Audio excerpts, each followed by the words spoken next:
So last Sunday we got a story. It was story time from Fred, and he's done the Dharma of Scrooge, gosh, year after year after year. And I find that the story always brings some tears to my eyes, and I think others too, because it's such a beautiful story of transformation. You know, we start with Ebenezer Scrooge, who, I think most people probably know the story of A Christmas Carol. You've seen the movie in one of its many renditions or read the book. But you start off with this really miserable human being who's so miserly. It's all about his money, right? Even down to the pieces of coal that he lets poor Bob Cratchit, his employee, put on the fireplace to get warm. So he's a very isolated person who's totally focused on himself and wealth, and he's really oblivious to the rest of the world. And it's a beautiful story because through the course of the night, he's visited by Jacob Marley, his old business partner, and then three ghosts, the ghost of Christmas past, present, and future, that show him that life could be so different. He goes back in time and he sees the causes and conditions of his own life that have kind of made him the way he is. You know, and the way he is at the beginning of the story is, again, very miserly, very selfish, very inner-directed. But they also take him to see people all over the world in all different types of conditions, many very poor, but they choose to be happy. And throughout the night, Scrooge has this wonderful transformation where his heart opens, and he's transformed from this miserly person into someone of great benevolence. And he suddenly, his one nephew and family that he shunned, his heart opens to the family. His heart opens to his employee and his family. His heart opens to the townspeople. His heart opens to the poor people that he always thought, it's their fault. You know, they just don't work hard enough. I'm not going to give them anything. They should work for everything. Because he sees all of the interconnection, all of the difficulties people have, and his heart just opens to the whole world. His heart is basically broken wide open by the end of the movie, and he's delighted. He doesn't get weighed down by all the problems that everybody has. He has the aspiration and sometimes the capacity to help them, and it just brings him great joy. If you've seen any of the movies, he's dancing around kind of crazily at the end of the movie because he suddenly feels connected to other human beings. So it's really showing us how when this heart opens up to include everyone, it's a beautiful way to live that helps all other beings as well as ourselves be happy. So great compassion is what he experienced. And that is one of the most important teachings in Buddhism, is learning the practice of compassion, opening what's naturally in our hearts, as we'll talk about. I mean, our hearts already have loving, caring qualities. They're already compassionate, but we've covered them over. So a lot of our Buddhist practice is, how do I uncover this? How do I open my heart wider and wider to all beings, you know? And most of us, I think the fact that we come here, we already have our hearts fairly open to different degrees. But maybe sometimes it's open to our family or people that we think deserve our compassion and our love. But the Buddhist way is we open our hearts to everyone, as we'll talk about. So wherever you feel like you are right now, if you take a moment and just close your eyes for a moment and think about, how open is my heart when I'm around family members who are suffering, friends? You know, do I feel open, loving, compassionate? What about when I'm walking down the street and I see people who are homeless? Or somebody suffering in some other way that's very obvious? Is my heart open? And what about if I'm in the presence of someone who's angry and just kind of being blustery? Is my heart open to that person? What about politicians that I may not like, that do things that I think are harmful? I mean, without condoning what they're doing, in my heart, do I feel an openness? Do I see their humanity? Or do I close off and get angry? So each one of us, we can just personally notice, kind of where am I on the heart opening scale? And I'd dare say for all of us, there's always an opportunity to open our hearts more. So we want to talk about today how to do that. In Buddhism, there's a very specific way that we practice to open the heart, and that is through the practice of what are called the four immeasurables. And the four immeasurables, also called the Brahma Viharas, like the divine abodes, these four immeasurables are qualities of heart that we all naturally have. And as we'll talk about, if we naturally have them, you wonder, why do we even have to practice this? But, again, as we'll talk about, we cover it up. So these four qualities are loving kindness. That's a heart that just has goodwill toward everyone. It wishes everyone, may you be happy, may you be safe, may you be free of stress, anxiety, sadness, anger, all those types of suffering. May you be well. So loving kindness is also called metta, M-E-T-T-A. It's just that quality of heart that wishes goodwill for everyone. And that sounds like, yeah, we should all do that, right? But do we always do that? Maybe for this one, not so much for that one. Not even for this one sometimes, right? We can be really self-judgmental. So that's loving kindness. That's the first one. And that's kind of the base for the other immeasurables. And then after loving kindness, we have compassion. And compassion is where loving kindness meets suffering. And we wish to alleviate the suffering of other beings. And that's really going to be most of our focus today. We'll come back to compassion. The third immeasurable is called sympathetic joy, or mudita.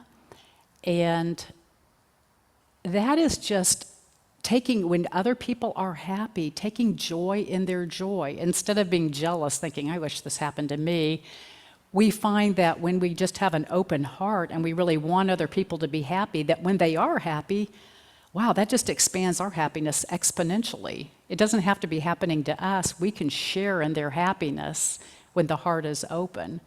So that's the third of the immeasurables. And the fourth is what's called equanimity, which is a little different than sometimes the way that word is used in Buddhism. It really just means we want to offer loving kindness, compassion, joy in the joy of others to all beings without exception. And that's kind of the rub for most of us. I'd like to offer it to you, but maybe not to this one. And so that's a lot of the practice, is developing equanimity. That helps open that heart. I like to think of it as a circle. I don't know, maybe it was Thich Nhat Hanh who talked about we want to include everyone in our circle. So sometimes we have a very small circle. Oh, like Scrooge did. He cared about Scrooge. He didn't even care about Bob Marley, who just labored day in, day out for him, his one employee. He didn't care about his nephew, who never gave up on him.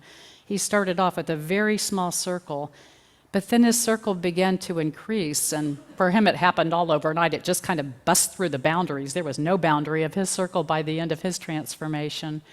But for most of us, it's a practice where we want to not think we're going to go from 0 to 100 overnight, maybe like Scrooge did, but that we keep widening that circle. We keep bringing more and more difficult people into our practice with some of the tools of understanding that we learn. So this is what we're doing with the immeasurables. So because compassion is so dependent on first having a heart that wishes goodwill and loving kindness, I'd like to do just a very short loving kindness practice right now, just to see if we can warm our hearts up a little bit. So please close your eyes.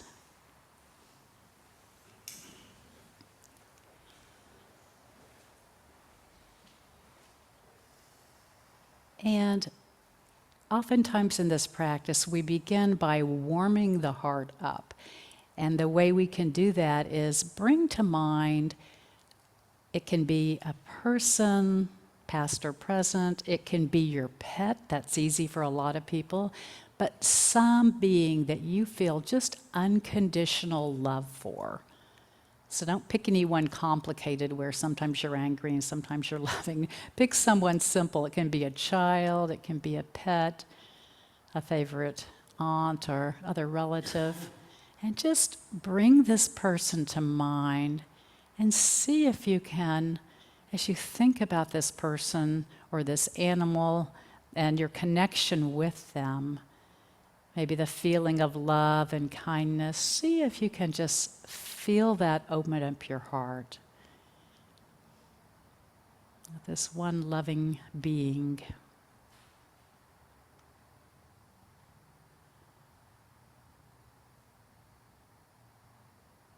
And notice just kind of how the mind and heart feel as you imagine this being.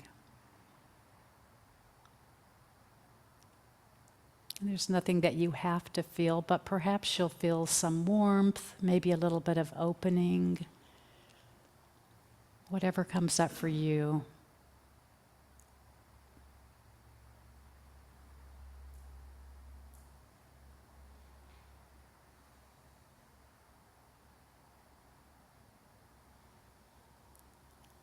And now if you can let go of the image of this being, but maybe the feeling stays, bring to mind someone in your life who you care for. So someone with a fairly easy relationship. And just imagine this person sitting in front of you, facing you. So really picture someone specific.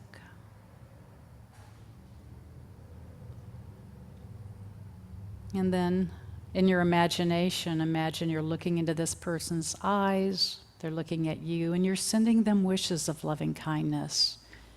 And I'll suggest some words, but whatever words come up for you, whatever resonates is fine. So you're looking at this person, dear friend, may you be safe, free of any danger in your life.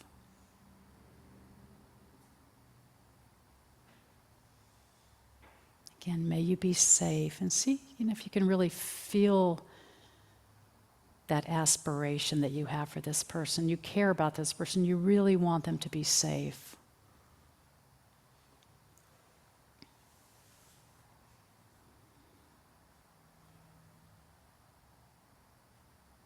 And may you be happy.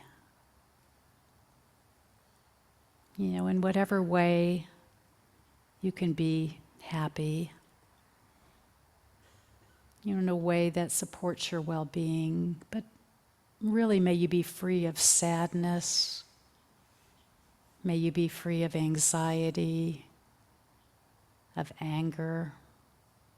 And maybe with this particular friend, there is some type of suffering you're aware of that comes up with them from time to time. So you're really wishing, may you be happy, may you be free of that sadness. Maybe you be free of that fear, whatever it is. You really want happiness for this person because you care for them.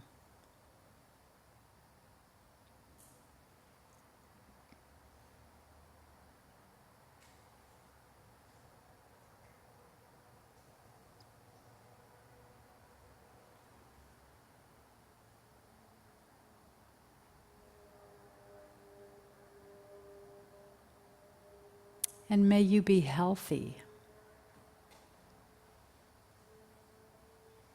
And given the conditions of your body and your health, may you live as healthily as possible, free of illness, sickness, wishing them as much health as they possibly can experience. That's what we wish for them. That's what I wish for you, my friend. May you be healthy.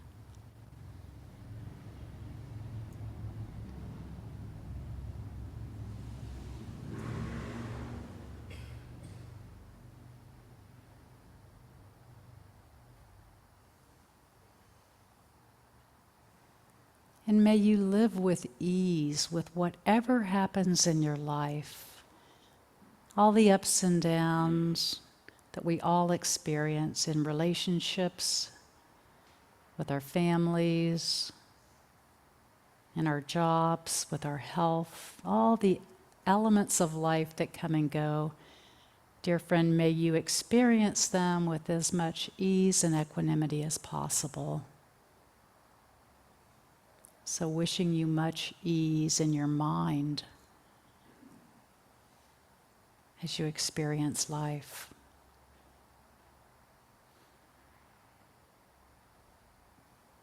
And if there's anything else, any phrases of your own that you want to offer this person right now that would support their happiness and well-being, just mentally offer those phrases to this dear one.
And so understanding and practicing this first immeasurable of loving kindness is really important for both compassion as well as the other immeasurables.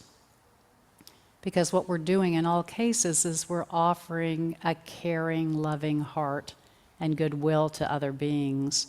And when we do this practice more formally, when we do it on retreat, or if you come the full moon each month, Fred or someone else leads us in full moon loving kindness and compassion meditation, and we do a lot of practices with this. But it's a bit of a progression, cultivating that caring heart.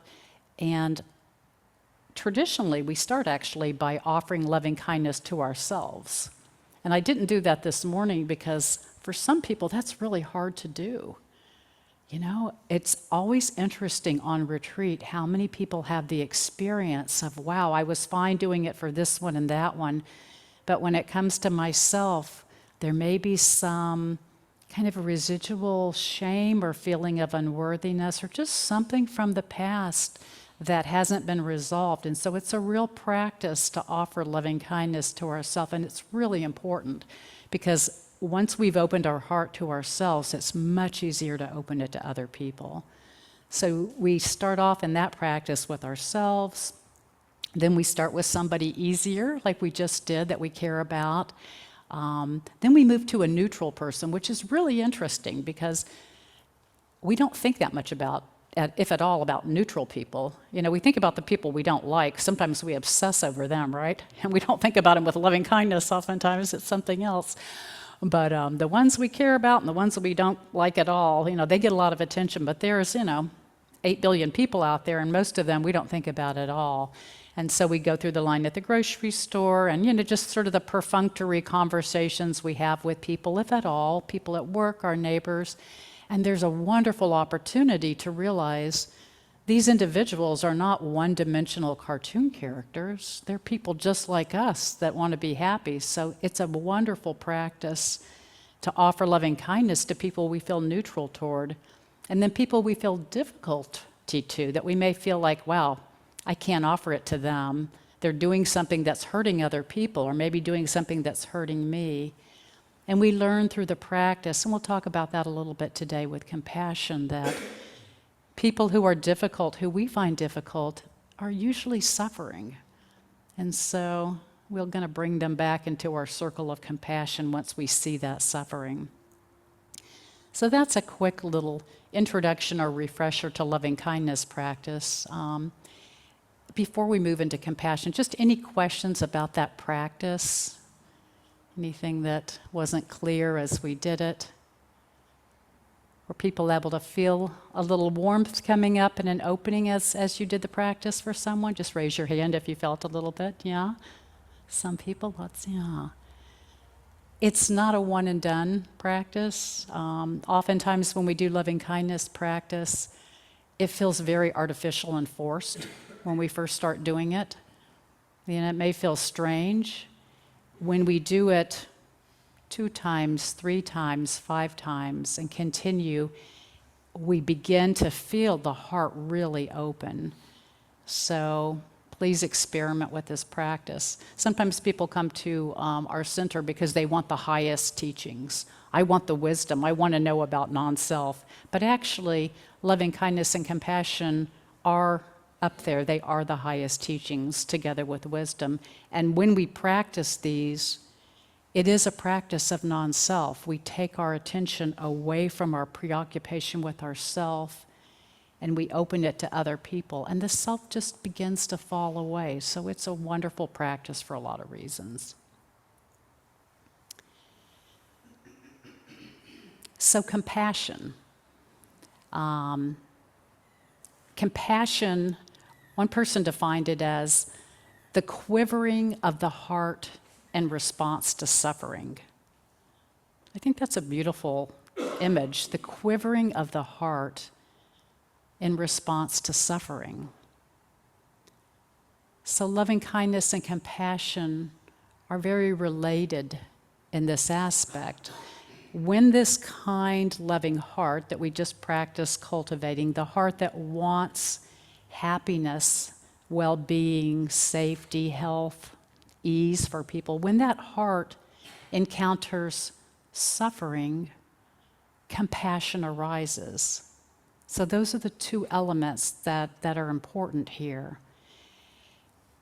Compassion in Buddhism, there are really 2 things happening. Sometimes when people think about compassion, and you even see this if you Google compassion, there's a lot of emphasis on empathy. And empathy is feeling the suffering of another being. And you could say it's seeing and feeling the suffering of another being, because if we don't see something as suffering, we're probably not going to feel the suffering of the person. We may just think they're acting out and acting badly. But empathy, we really see and feel that suffering of another being. And then the second part of it, from a Buddhist perspective, is we bring that aspiration that we want to see that suffering be alleviated. And sometimes maybe there's something we can do to help, and sometimes not. But it is so important that it's not just getting stuck in empathy and feeling the other's pain. That can actually drag us down. It's seeing it and knowing there is alleviation of suffering, and if there's anything we can do to help there, we want to help.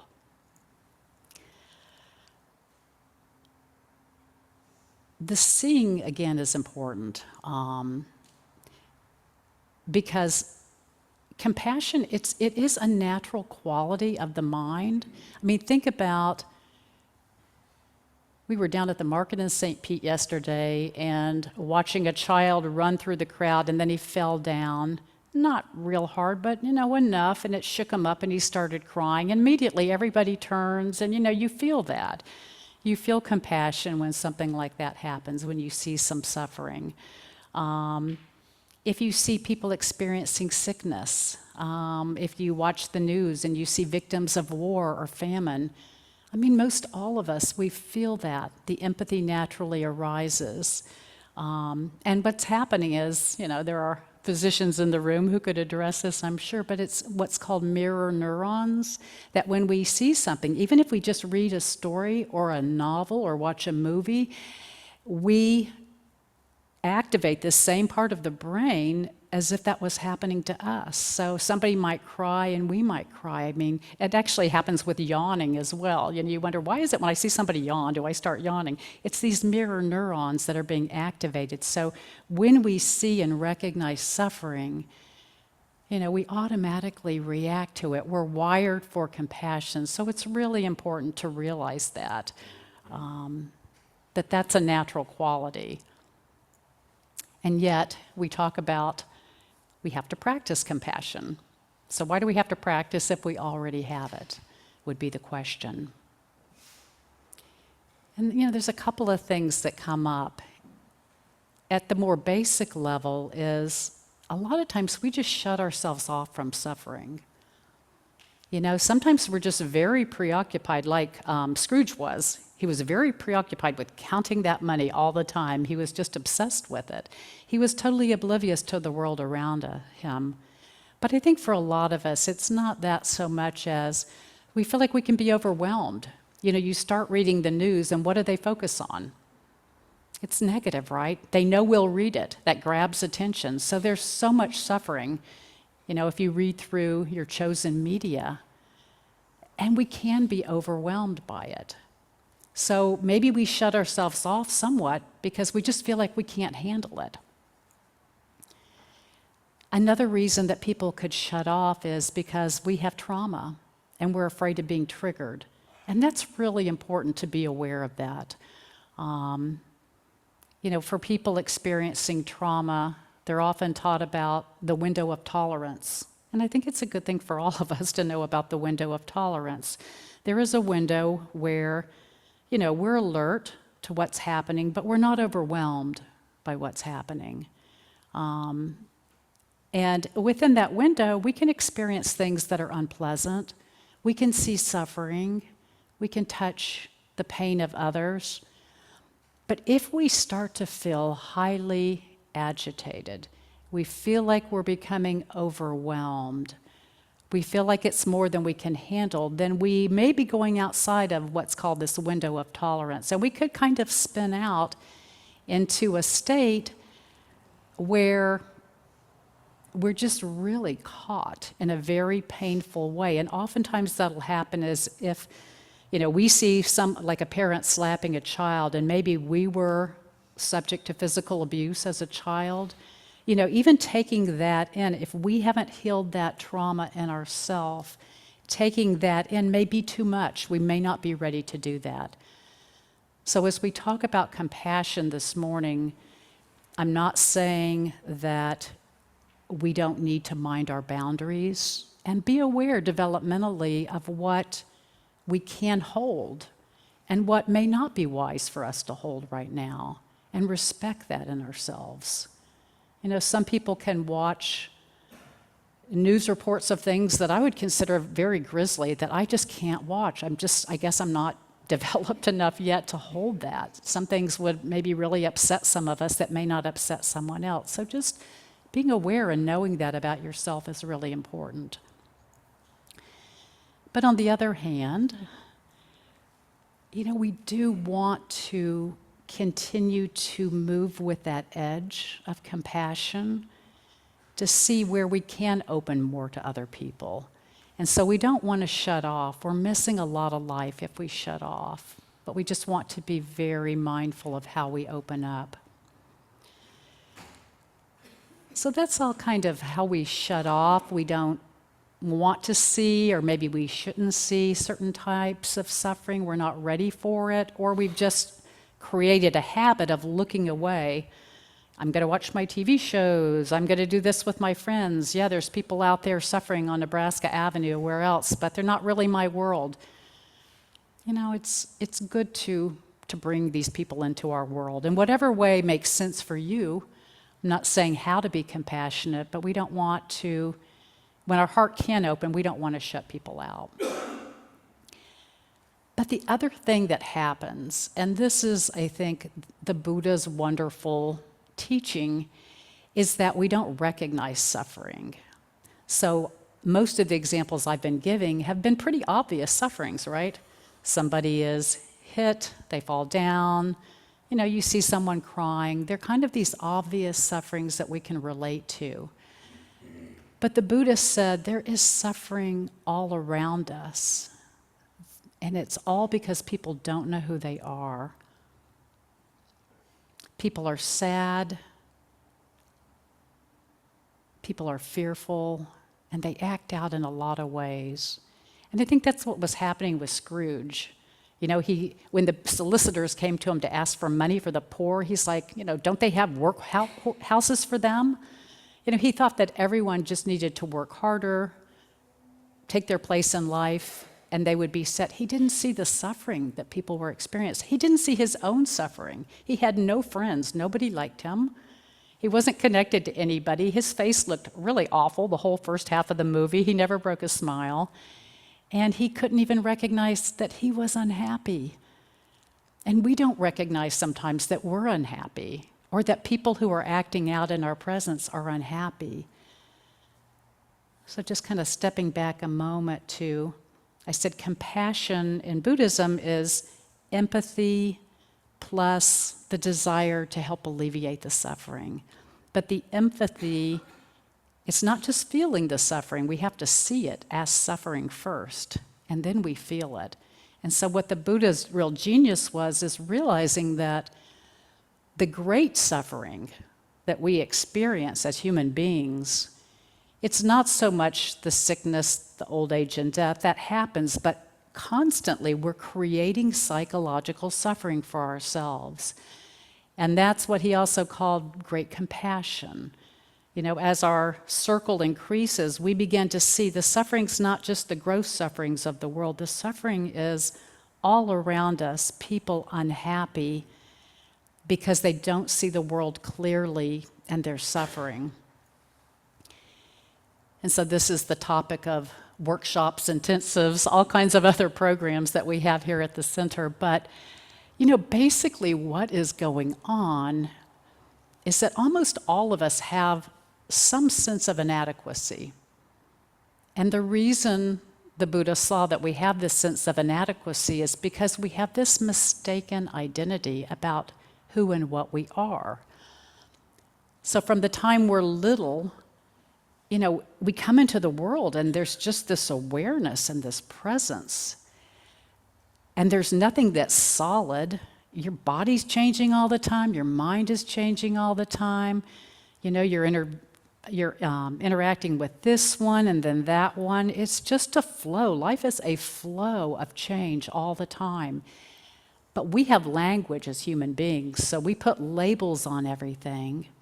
And then we kind of fix them in our mind like they're solid things. And the biggest one is this one. There's a me. From the moment the parents said, you know, this is Daniel's finger, this is Robert's foot, you know, suddenly we're putting labels on parts of the body and it just expands exponentially. My toys, my ideas, my roles. I'm a boss, I'm a mother, I'm a father. Even ways we see ourselves. I'm successful, I'm powerful, I'm a failure, I can't do anything right. We tend to, even though we know intellectually, if everyone stops and thinks, is this body and mind solid? No. Is everything changing? Yes. Is there anything fixed and solid and permanent that I could find that's me? I'm not saying there isn't a sense of me, but isn't this all just in motion, right? And yet, we start trying to cobble together the best me we can. You know, and it doesn't mean we don't want to be skillful in our lives, but you just look at the things we do to make me feel good enough. If I look a certain way, wow, look at the beauty industry. What a fortune they make from drugs, Botox, hair dye, everything. And again, it's not saying we don't prefer to feel good, to look pleasant, to have gain over loss, but we spend so much energy because it feels like it's me, whether I'm aggrandizing this through making it feel more powerful, smarter, creative, whatever it is. There's all these strategies we have to kind of build up this me. And so the Buddhist said, this is the suffering. The root of the suffering is this belief that there is something solid at the root. And guess what springs up from that plant of thinking there's a self? It's the vines of clinging. Got to have this to make the self good. Can't have that. Don't want anyone to criticize me Don't want people to disagree with me. I like this one because they see eye to eye, but I don't like that one because of the way they voted. We build a whole fabricated world around self and its wants and what it doesn't want. And so the Buddhist said, this is suffering, and we can be someone who is very compassionate, who feeds the poor, and that is needed. Who gives things to people who don't have enough, that's important. But he said the great compassion is freeing ourselves and other beings from this delusion of self that creates. The delusion is what creates all the clinging, the anger, the fear, the anxiety. It's all coming from that delusion. So great compassion is learning to see clearly and free ourselves from delusion. And then, as we're able, maybe we can help free other people as well. So that's really what we call great compassion.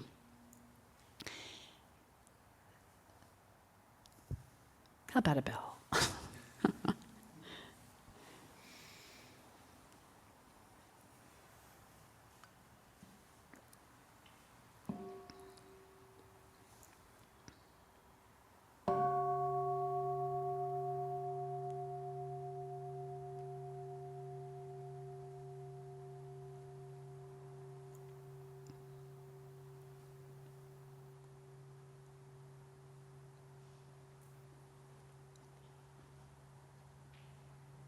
So oftentimes when we're young, if we're not treated kindly, maybe even abused, or even if we have a wonderful family, kids can be mean in school, things happen, and we just get these little sort of nagging, or sometimes they're huge, feelings of inadequacy. And when we don't feel adequate, we don't feel like we're good enough, we don't feel worthy, there's a feeling of shame. And that's one of the deepest sufferings that human beings can have, this shame that I'm not good enough, people are going to find out.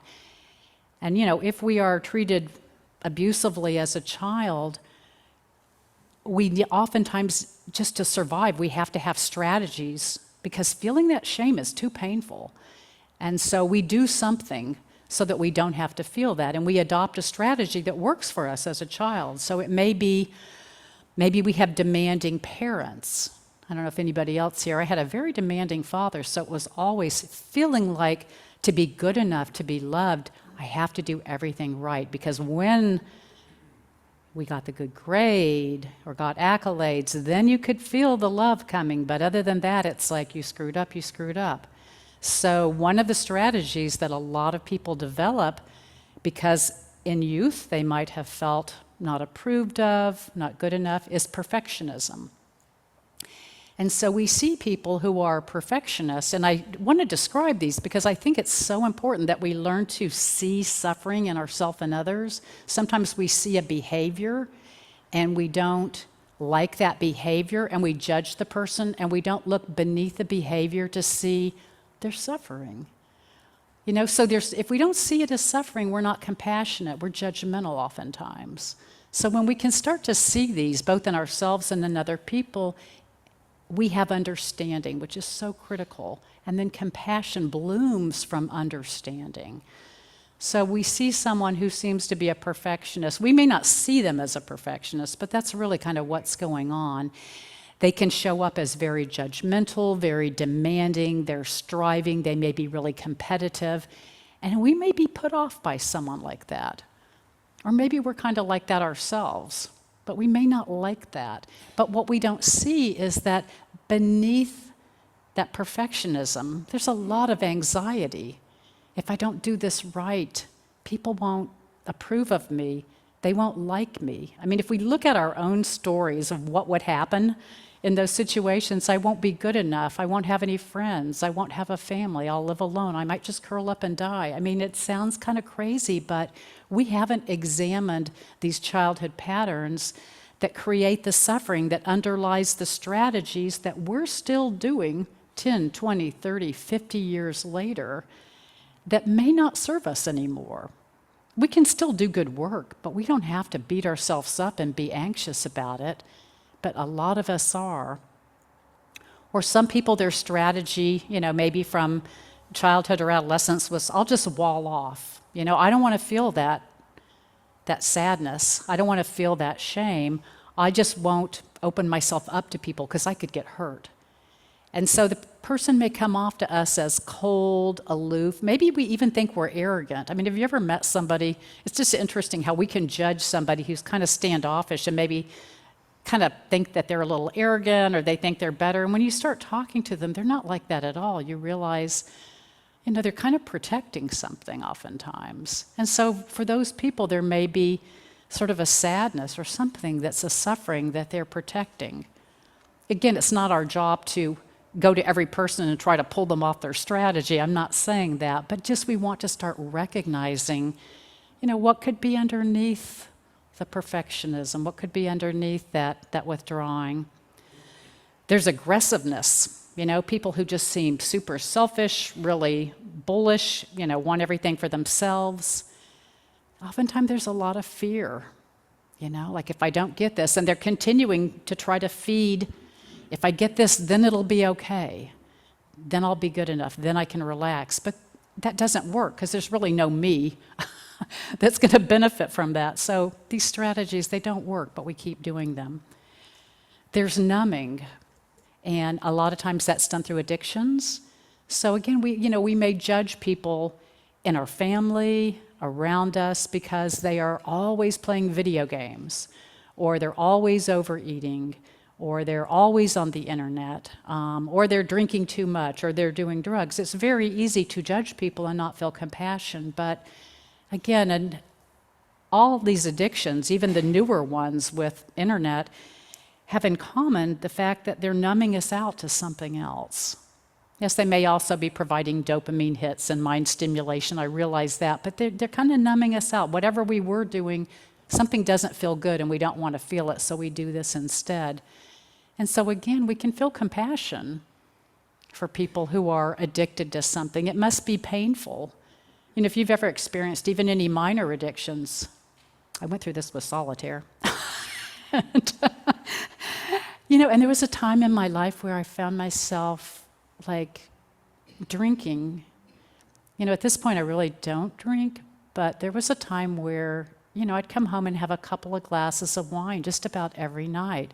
And I was really stressed at work, and it just took that edge off. But but later it came right back. I mean, it didn't actually help the situation.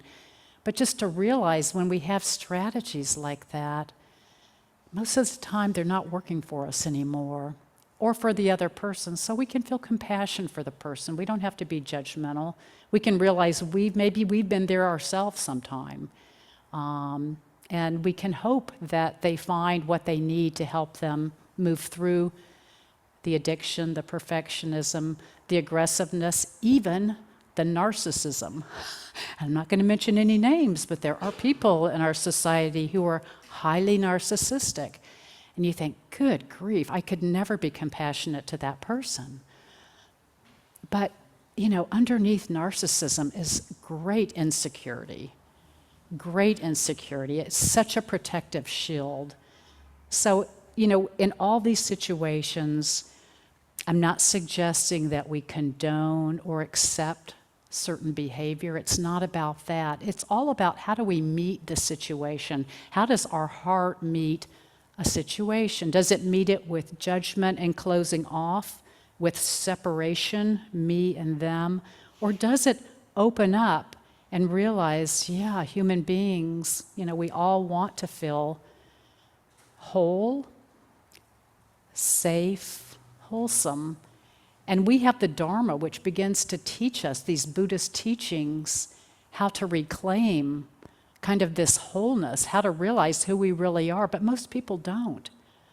And so other religions may help people towards that, but there are a lot of people just cast adrift out there. And so we can feel great compassion for these beings.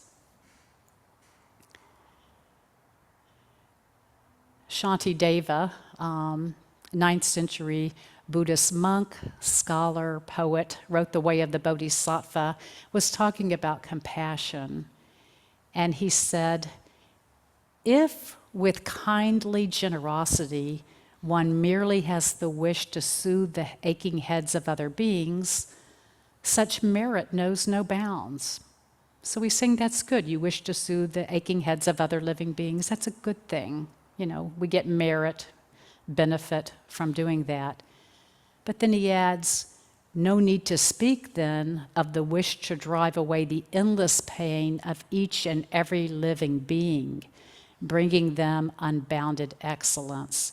And here he's talking about the suffering, the psychological suffering related to the self. So in our bodhisattva, which is a being who vows to wake up and help other people wake up out of their suffering and find happiness, out of that sort of vow of wanting to help people be happy in that circle, we have this circle of obvious suffering where we can help people, but there is this massive suffering of humanity, of people who are deluded and trying so hard to be happy. It kind of makes you sad. You think about all the energy and all the things people are trying to do, just, more pleasure, more success, a bigger house. And we don't have to judge them poorly. We see their motivation. They think that it will make them happy, but we have great compassion because we realize that's not the answer. It's like they're studying for the wrong test. That's not what's going on here. That's not what brings happiness. What brings happiness is connection, this oneness of who we really are and helping other beings, but we need to see through this suffering. Thich Nhat Hanh wrote about awareness of suffering in what are called the 14 mindfulness trainings, which we recite and study often at our center. And he's talking about being aware of suffering.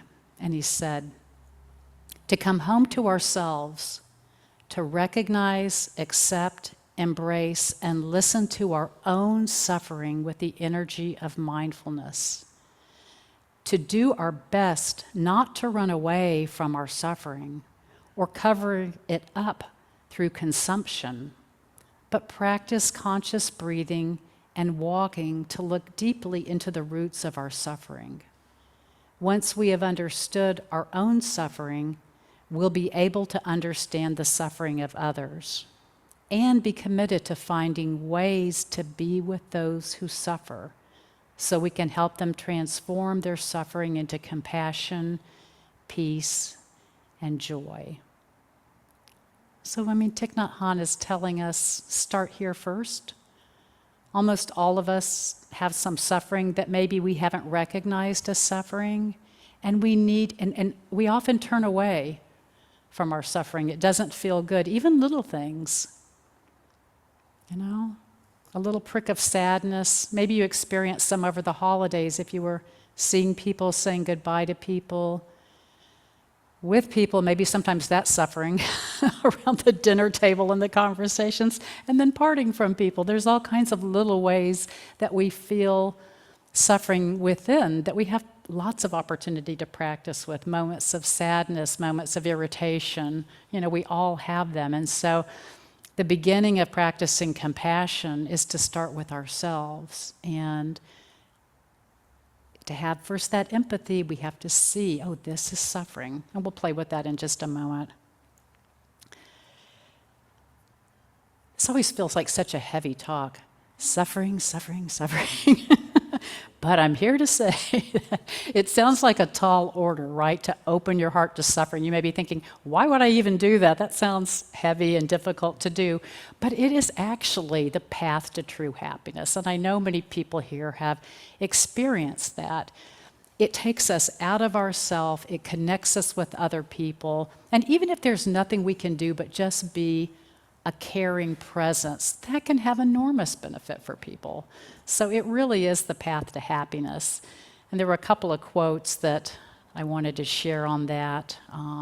The Dalai Lama said, if you want others to be happy, practice compassion. If you want to be happy, practice compassion. And the Dalai Lama said that when we respond with compassion, we ourselves are uplifted and experience well-being. So he said, we're the ones who benefit as much as whoever's on the receiving end of our caring. He calls this selfish altruism, and he says, that's okay. You want to feel that because we are looking to be happy, and you'll find that is the path to happiness. Shanti Davis said, all the joy the world contains has come through wishing happiness for others. It's a pretty bold statement. All the joy the world contains has come through wishing happiness for others. All the misery the world contains has come through wanting pleasure for oneself. And that's a good one to reflect on, maybe later on, because, we like pleasure. I'd much rather have pleasure than pain.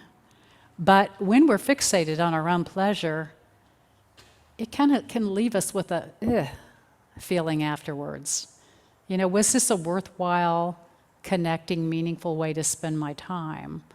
And so we want to share the joy, share the pleasure, share the happiness with other beings. So we're going to do just a little bit of practice, just through a couple of guided meditations before we end. But first, a bell. Thank you.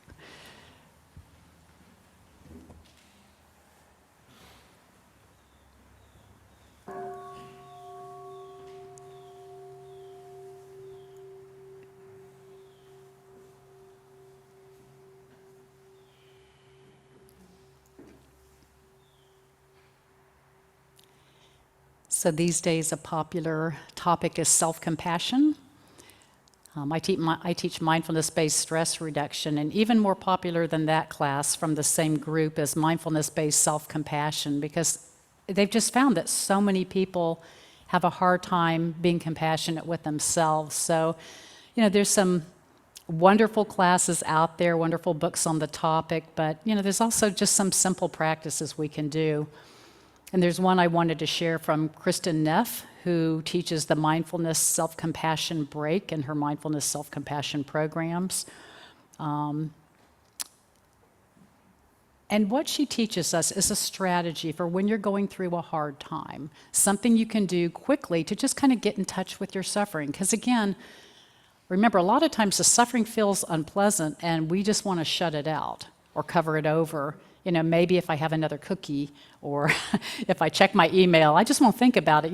We don't even notice in the moment. It comes and goes so quickly, that unpleasantness. So she said, when you become aware that you're going through something difficult, you can start by placing your hand on your heart.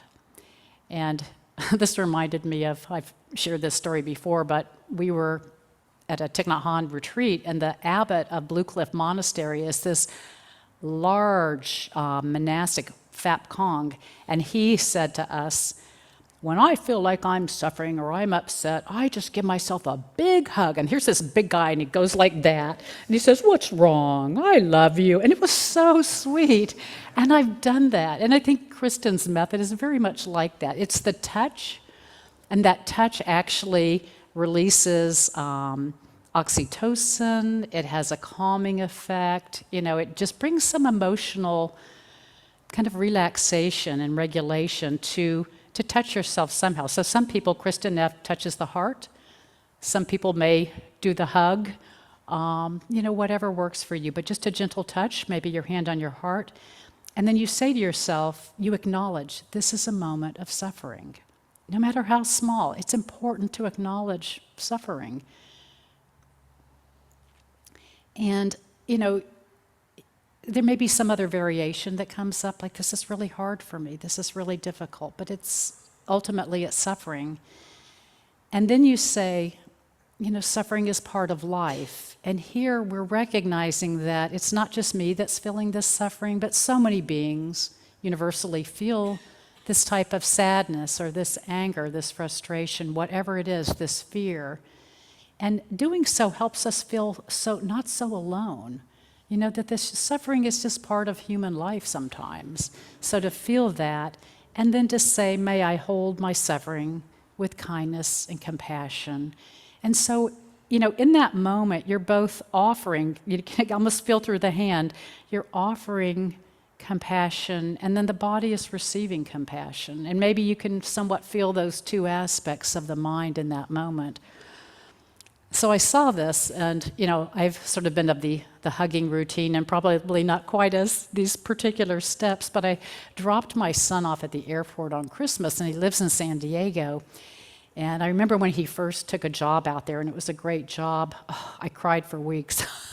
He's my only child, and I was going to miss him. And, it really, but even now, when I drop him off, there's still, and it goes quickly, but there's still that little drop of sadness.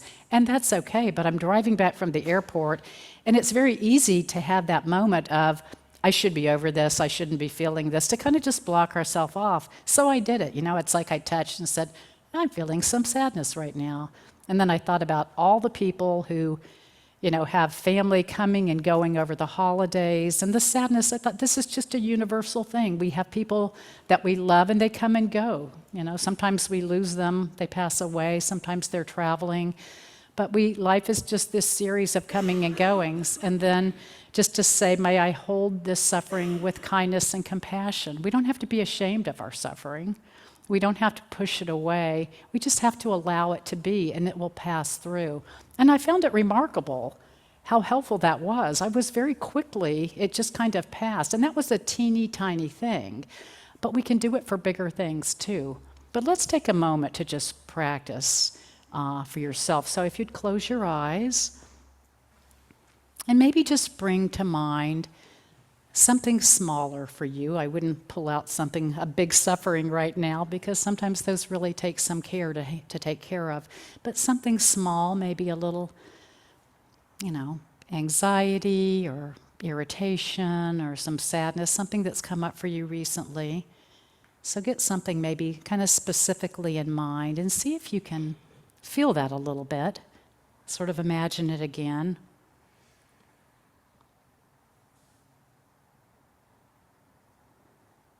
And then placing your hand on your heart, if that's comfortable for you. Just feeling that hand and saying to yourself, this is a moment of suffering. Just gently acknowledging whatever this is just a moment of suffering. And also acknowledging suffering is a part of life. Maybe thinking about others in the world, so many others who would experience a similar type of suffering, that we're not alone. People may be experiencing this right now.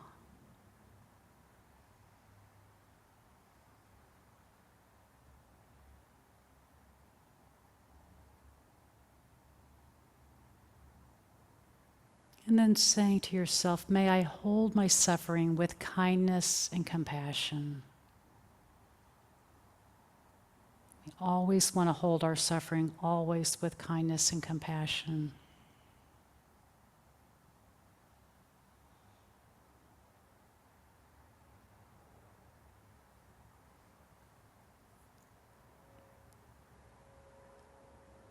And so, kind of letting that drop, and just, recognizing that, we're just holding these moments of suffering, and we may find that, yes, this is something that I would benefit by looking more deeply into. Maybe I need to investigate the roots of this suffering. Perhaps there's something to be done, maybe there's something to be healed, maybe there's something to be understood. So I'm not saying that this moment, this pause of self-compassion is necessarily the end. Sometimes it may be. It may just be something quite simple. But other times you may find, I need to look more deeply into this to heal this. So starting to practice self-compassion in small moments can be really helpful. And I think as you do that, and you see your own suffering, we'll see it much more readily in other people, right? We'll identify, I've acted that way. I've been aggressive. I've been standoffish.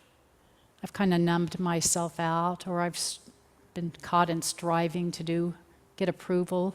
And we start seeing it in other people, and our whole demeanor changes.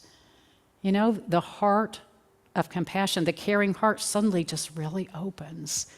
And it can open to every single person. And again, it's a practice. It won't happen overnight, but we need to practice, and it will open in a beautiful way. It's like, it sounds like a cliche, but we talk about the blooming of the lotus, that Thich Nhat Hanh talks about the blooming of the lotus out of the mud. Lotuses grow out of mud, and out of understanding suffering and seeing it in ourselves and others, this compassion blooms. And it's a beautiful thing that has a lot of healing power for ourselves and the world.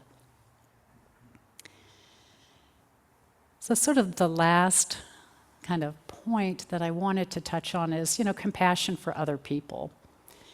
And so there are formal practices we can do. And in our tradition, we often call the formal practice Tonglen of compassion. We actually have a guided meditation playlist on the FCM YouTube channel, and it has a Tonglen recorded meditation there that you can use, but there's lots of stuff online. But basically, compassion for others, we, again, tend to start off with ourselves, but then we bring to mind, just like we did in the loving kindness meditation, we bring to mind someone we have a good relationship with who may be suffering in some way. Maybe they're going through some period of loss or anxiety at work or whatever. We bring them in front of us in our mind, and we, with the practice of Tonglen, we imagine that we're breathing in their suffering. That's sort of the empathy part. We're feeling their suffering, the sadness, the fear, whatever it is. But when it comes into our heart, it just kind of opens our heart and it dissipates their suffering. And we're sending them back basically wishes of loving kindness, but specific to their suffering. So it's, in a sense, it's like we're taking in whatever we imagine their suffering to be, and we're giving back loving kindness. This is where loving kindness is meeting suffering, compassion, but we're doing the loving kindness in a way that's a little more directed. So if it's someone who's fearful, we may be wishing them confidence and courage. Whatever we feel like would be helpful to wish back to them, that's what we're offering in this meditation. And we just continue to breathe in the fear, and we breathe back the confidence, the ease, the courage. May you have this, may your mind. And we just imagine them receiving all the goodness that we're sending back, all the good wishes, until their suffering dissipates. And so it's certainly a practice that it can be a little bit elaborate, and it can be simplified. We can instead just forget that whole breathing in, breathing out thing, and just notice that, my friend Sarah is sad. Just breathing her back, may she be happy. Maybe she's lonely. May she feel connection. May she find happiness. Or if they're irritated, somebody's angry, may they find understanding. And we work from the people we care for all the way to the people that are the most difficult. And again, it's a practice over time. And we recognize that even the people that are difficult, they're suffering. Because we've suffered that way too, we've seen it. And not only are they suffering, they're causing suffering for other people around them. So we wish them an end to their suffering so that they can be free, but also so that other people that are affected by them can be free. So that's great compassion. And in all of this, we're always aware again of our boundaries. Maybe I'm not ready to do it with this person. I'm not developed enough for him or her. And that's fine. We don't want to overwhelm. We want to build up that muscle of compassion. So that's why we start with sometimes even the feeling of the puppy dog or the pet or whatever warms up the heart, and then we move outward from there. People often ask with compassion, but does my compassion do anything for people? What's the point of doing this? Yes, sometimes it does and sometimes it doesn't. It certainly does a lot for us. It opens our heart. It helps us turn to the world and be ready and open to help however we can. If we don't start with a mind that's loving, that wants goodness for all people, and we don't see the suffering, we don't have the opportunity to help anyone. I mean, there may be cases where we can't do anything, and the serenity prayer is a wonderful teaching on that. Grant me the serenity to accept the things I cannot change, courage to change the things I can, and wisdom to know the difference. You know, we can't prevent somebody else from suffering, and oftentimes we can't take it away from them. Suffering is a very personal thing, but we can help by having a calm and caring presence, by not being judgmental or angry, being someone who can be quiet and give them space to get in touch with their own suffering. And then maybe sometimes there are ways that we can do something more active, that we can help someone if they're open. You know, we can share what we've learned. So there are many beautiful ways to help, but then again, not to feel like this is something where I have to fix somebody. And to also not get caught up in the idea that I'm a fixer, I'm a compassionate person, and you're just running around from this one to that one. You know, we can get a little arrogant. Sometimes we're kind of looking down on other people like, you know, I'm the one that needs to fix everybody. It's not like that. There's so many times we're suffering. You know, we need to be humble and just realize we're all in this together. You know, it really is. We're all, I had one teacher, Matt Flixton, who used to say we're all together in love. A lot of people don't realize it, but as our hearts open, we realize there's room for everybody in that circle of love. And to the extent that we meet them with love, they'll probably respond to us differently as well. We can help other people move into this space because it's innate. You know, innately, as David will say as we do the closing bells in a few minutes, you know, we bow to this Buddha because we know we all have Buddha nature. We all, at our essence, we have loving kindness. We have a loving heart. We have compassion, you know, and we can do it for all people. So we just need to uncover it. And when we meet other people, when we show up that way, it can be sort of that little piercing through the clouds for them where it touches what's already in them too. If we can show up that way instead of the way people often show up in life, which can be very adversarial. So more than enough said on compassion, I'm sure, but let me stop and just see if there are any questions or anything anybody wants to share before we wrap up this morning. If you have anything online, feel free to chat it in and Brent will share it. And if you have a question in the hall, if it's short, please just raise your hand and ask and I'll repeat. Or if you have something you'd like to share, we can bring you the microphone and would love to hear.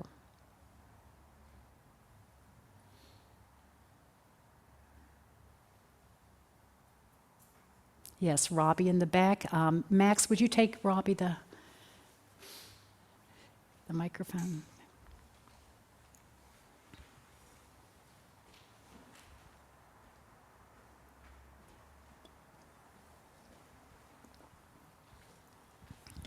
Thank you so much, Angie. I do want to say that in our community, you are certainly a living example of practicing these qualities. So I bow to you. You know, there's so much that's been said, and it does feel overwhelming. It's interesting. It feels quite overwhelming to talk about it as a big subject. And so I was thinking, well, what feels most important to me? And I think what's been most helpful to me is something you said, is to validate my feelings. The way out is in. The way out is always in, whether it's, you know, my own stuckness, issues I'm having with someone else, lack of compassion for someone else. When I turn and look, always, what's going on in me, and when I validate, about 1.5 years ago, I made a little note that said, validate your feelings, and put it by my bathroom mirror. Because I've lived most of my life just, you know, okay, handle that, push it away. But I don't know what that funny expression is, that it comes home to roost, or as Bessel van der Kolk says, the body does keep the score. Mm-hmm. And so that simple act of stopping and validating to myself, even if I don't share it with anyone else, oh, I'm angry right now, that they're getting that attention. Oh, okay. Well, I'm so sorry. You know, not to jump to being high and mighty, not to jump to being the good Buddha. So, yeah, that was one thought. Thank you, Robbie. Yeah, that's, again, such an important aspect of this. If we are suffering ourselves, particularly in a given situation, I mean, sometimes we're really clear. We're watching other people interact, for example, and it's easy for us to see what's going on and to be compassionate. But if something gets triggered in us, we're not so clear anymore. Suddenly our strategies may leap into being, and we're not open, the heart's not open to the other person. So yeah, just like Robbie said, always take care of, always checking in. The feeling tone that we played with a little bit during the meditation, when I ask you to just, after we relax the body, to stop and just notice, how's your feeling tone right now? Is it pleasant? Is it unpleasant? Maybe kind of neutral? It's a really good practice. Even if you don't feel something coming up, to just throughout the day to notice, what's my feeling tone? Because things have a way of kind of escalating sometimes. Irritation can escalate throughout the day. And we don't see these little sufferings growing into something bigger. And then we get into an engagement and we may become reactive because we have suffering within us and we haven't taken care of it. So, yeah, always turning, whether it's just looking throughout the day or in the moment, as Robbie's, sharing, to say, is there suffering here that needs to be taken care of? And that was a great teaching of Thich Nhat Hanh. Always take care of what's within first. Thank you. Anyone else? Any questions or? Yes, Lene.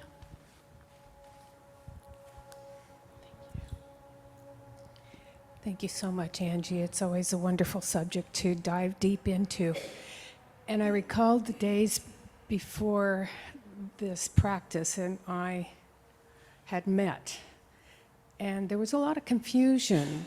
And I just want to acknowledge that sometimes there's no language for how you feel. Sometimes there's no language on how you feel about others or how you can assume they're feeling something, but you really don't know how to act. Right. And this practice has given me a language and permission to not do anything except mentally send them goodwill if I'm confused about somebody's suffering. Yeah.